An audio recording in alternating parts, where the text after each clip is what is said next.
வீடியோ வந்து ஃபுல்லாக பார்த்துருப்பீங்க. ஒரு அமேசிங்கான ஸ்லைசிங் போஸ்டரை எப்படி மேக் பண்ணுறது அப்படின்னு. ஸோ இந்த வீடியோ உங்களுக்கு பிடிச்சிருந்தா மறக்காமல் லைக் பண்ணிட்டு நம்ம சேனலை சப்ஸ்கிரைப் பண்ணிக்கோங்க. அண்ட் கேன்வா ப்ரோ ஆக்சஸ் பண்ணுறதுக்கான ஒரு லிங்க்கை வந்து நான் டிஸ்கிரிப்ஷனில் கொடுத்துருக்கேன்.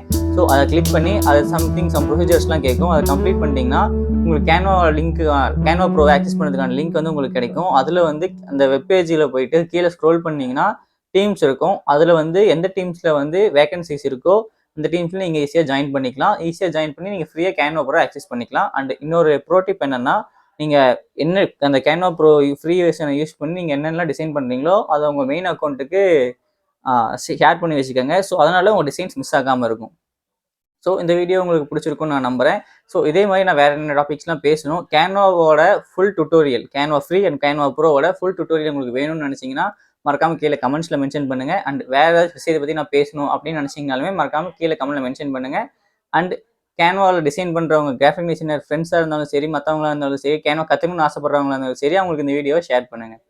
இன்னொரு நல்ல வீடியோவில் சந்திக்கிறேன். அது வரைக்கும் உங்களுக்கு விடைபெறுவது உங்கள் Santosh. Love you all. By.